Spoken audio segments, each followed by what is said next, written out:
estrago total, um terror total. Gente gritando por socorro, gente gritando por auxílio. Eu fiquei com medo, é um negócio horroroso. Ele ia fazer entrega de alimentos, ela seguia para o trabalho. Nenhum dos dois chegou ao destino. Na manhã de quarta-feira passada, João e Cristiane ficaram presos num enorme engavetamento com 38 veículos, incluindo 2 carretas grandes.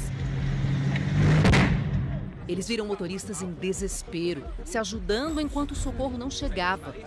Foi em Jacareí, neste viaduto da rodovia Carvalho Pinto, uma das principais ligações entre São Paulo e o interior do estado.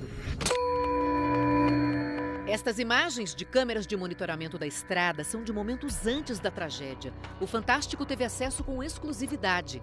Dá para ver as 2 carretas passando às 7h31 da manhã, pelo quilômetro 74. A primeira leva latas de tintas e a segunda está carregada de sucata. 800 metros à frente, cerca de 30 segundos depois, acontece a sequência de batidas, que não é registrada. A câmera tenta localizar os veículos envolvidos. Alguns aparecem amassados no acostamento. E mais atrás, o que se vê já é o caos. As carretas estão ali no meio. O que teria provocado esta tragédia? Nós percebemos que existia um foco de incêndio às margens da rodovia, nas proximidades da rodovia. E provavelmente a fumaça desse incêndio que foi o causador da baixa visibilidade no local. Este vídeo gravado por uma das vítimas do acidente mostra a quantidade de fumaça no local. O meu carro, ele entrou na cortina de fumaça antes da entrada da ponte. Então eu cheguei a colidir um pouco mais aqui no meio com um que já tinha sido colidido. Os carros parados foram sendo prensados com mais força pelas 2 carretas. A que levava sucata bateu no carro do seu João, este furgão branco que ficou suspenso. A carreta veio? Carreta de sucata. Sucata veio muito forte. Ela veio muito forte. Ela não bateu com a cabine, ela bateu com a carroceria. No carro do senhor? Isso. E aí levantou o carro do senhor? O carro levantou. E eu desci em pé assim, ó. Aí eu andei em cima dos 3, 4 carros para poder atingir o solo. Seu João conta ainda que 5 minutos depois da batida, quando já tinha conseguido sair do carro pela janela, um pequeno incêndio começou perto das carretas. O combustível derramado na pista pode ter ajudado o fogo a se alastrar. Surgiu em posição pequena e ninguém conseguia apagar. Apagava uma, nascia outra, que é muito combustível. Mais de 20 veículos foram queimados. A maioria está neste pátio em Jacareí. O carro do seu João é este aqui. Totalmente destruído, queimado, retorcido. Uma carcaça. Aqui atrás, os alimentos que ele transportava.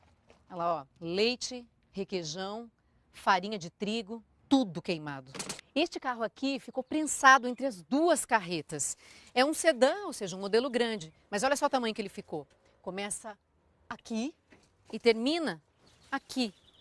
Ou seja, mais ou menos 1 metro de comprimento. O motorista morreu. A polícia está ouvindo as vítimas e tentando identificar quem provocou a queimada ao lado da rodovia. Segundo as primeiras investigações, essa queimada que ocorreu à margem de uma estrada estadual foi provocada por um indivíduo que passou pela estrada. Trata-se de uma queimada criminosa. Outra queimada em abril do ano passado também atrapalhou a visão dos motoristas que dirigiam pela Estrada da Capela, em Vinhedo, interior de São Paulo, como mostra este flagrante. O carro entra na cortina de fumaça e desaparece. O Fantástico reproduziu uma situação como essa. A gente está num centro de treinamento de uma brigada de incêndio em Guarulhos, na região metropolitana de São Paulo. Os brigadistas vão fazer agora muita fumaça. Eles colocam fogo nas folhas secas. A fumaça também sai destas maquininhas.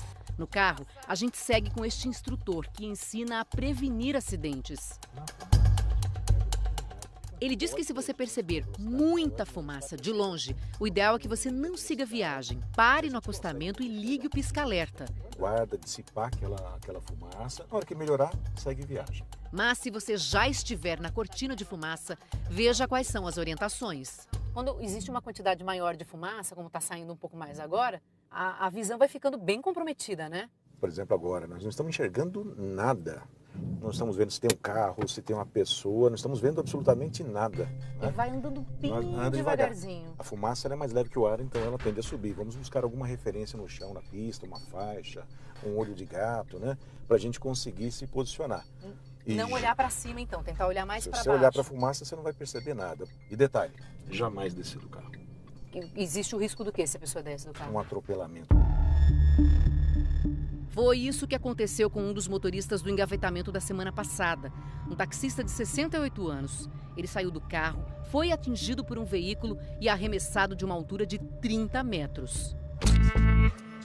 Outra situação que deve ser evitada, segundo o instrutor, é frear o carro bruscamente, logo ao entrar na nuvem de fumaça. Este teste, feito nos Estados Unidos no ano passado, num evento sobre segurança e reconstituição de acidentes, mostra qual é o risco. O caminhão para no meio da estrada. O carro em movimento bate na traseira dele. O caminhão que vem atrás também não consegue frear. O carro é esmagado. Apesar de não ter fumaça na pista, a simulação é de um acidente provocado por falta de visibilidade por causa de fumaça. Aqui no Brasil, a estrada vai continuar sendo o caminho para Cristiane e o seu João. Teve gente que perdeu a vida. Por conta de quê? Por conta de uma queimada. Deus teve muita misericórdia da minha vida.